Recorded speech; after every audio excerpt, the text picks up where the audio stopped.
My name's Abby Warner and I own Blair. So we started our business in 2017. It was just a way, I was trying to make wooden signs and sell them on Etsy as a way to sort of offset the amount of student loans that we had. My husband was really into, well, my then boyfriend was into woodworking a little bit, so we were trying to navigate, like, what can we do with this to make a little extra money on the side? So we started an Etsy shop and it really just scooted out from under us. And I left my full-time job in 2018. Happened kind of by accident, but it's been awesome. I worked in Bridgewater College admissions office. And so I did that from the time I graduated from Bridgewater in 2015, and then worked there for right at 3 years. I was starting my 4th year. We worked from our home for a couple more months after I left my full-time job, and then we moved down the street here, this beautiful open studio on the 3rd floor of one of the old historic buildings. And we were there for, I think, 2 years. And then we were able to get this storefront, which happened because of COVID. They were just really hoping to get the space filled. And we were able to kind of make the leap right when we were investing in our industrial printer. And we needed to go out the 3rd floor because we were carrying all this stuff up the stairs. It was kind of a tease because this old building is beautiful and it has a beautiful elevator that is an antique elevator that doesn't work. Everything was kind of on my husband and myself, and we were getting really weary with it. And then when we moved here, 6 months later, I found out I was pregnant with my daughter. And so it was really amazing timing that we came into this space when we did. The way that the community has supported us since coming to the storefront is through a lot of the local events that we host. And as we're getting back into things, sort of like the Queen City Mischief and Magic event that happened, where we've got all of this niche group coming downtown to shop for a specific thing. Being a small business, especially one that makes our own merchandise, we're able to really cater to them. And we see huge numbers on those weekends and we feel really supported, and it feels like what we're doing matters to people a lot more when we have these huge groups come in. But when people learn that we're here, the local market is great, and we have a lot of people come back. We're super supported by the SDDA and the Stanton downtown businesses who have started using us for printing their materials and their marketing materials, and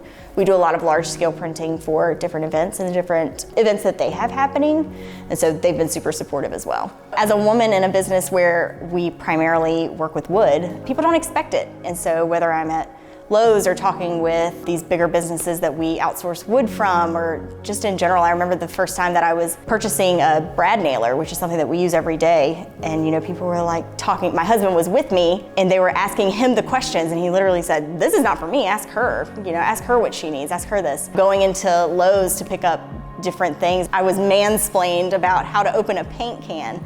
And I'm just polite and I don't want to say, like, I could have given the, "Honey, I do this every day." But a man explained to me how to open a paint can. I was like, "Do you know how many paint cans I open in a week?" It's interesting being a woman owning a business, first off, and then also, especially in an industry that's considered a more masculine, manly industry. We've got 5 women that work in this shop, and every single one of us uses a miter saw. We use brad nailers, we operate the air compressor, we do all of the lifting, the packing, the everything. And we've had shipments of deliveries of massive loads of wood where literally a man looked at us and he said, "Oh, it's just you two? Where are the men that work here? We've got these 4 arms and we're gonna get this thing unloaded." And we do. Those are the things that I don't even think that they're frustrating, I think they're funny. I kind of enjoy being a woman in a man's world a little bit, especially when we're doing the heavier lifting or the operating the tools or whatever it is. It's kind of fun to, I guess, be the anomaly in that situation. I think if I was speaking to a young woman who wanted to start a small business, I would say, first off, do your research and that you can figure out how to run a successful business. The biggest thing to know in starting a small business is that you might have the best of whatever it is that you're making or doing or whatever it is, but you've got to know the market. It's kind of like, I heard a saying one time, it was like, you could be the best, ripest, juiciest, sweetest peach, and there's still gonna be people who don't like peaches. I wasn't an art major, I wasn't a business major, I didn't know much about myself, and I didn't understand the skills that I had early on, and that's okay. I figured it out through doing. And sometimes that's what you have to do. You just have to figure out by trying and getting into things to find your next interest. I think that what shopping local means to us is when people purchase things at our store, or when they buy things here, when they buy stuff from us directly, they're supporting our families for Christmas. They're deciding whether or not I can give my employees bonuses. They're deciding whether or not we can give gift cards to our vendors, to USPS who comes and works really hard for us, to the guys who cut our wood, to all the people that help support our business, the customers are deciding whether or not we can treat them well. When the community comes and they purchase from us, they are putting extra toys under the tree for my daughter.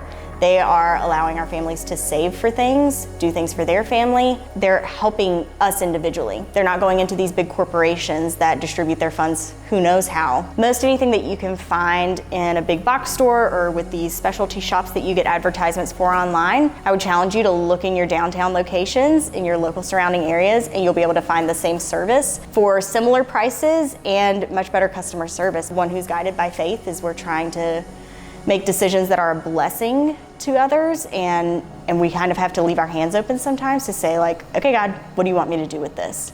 And we don't always get clear answers, but when we do, I feel like they have really pushed our business to get to where it is.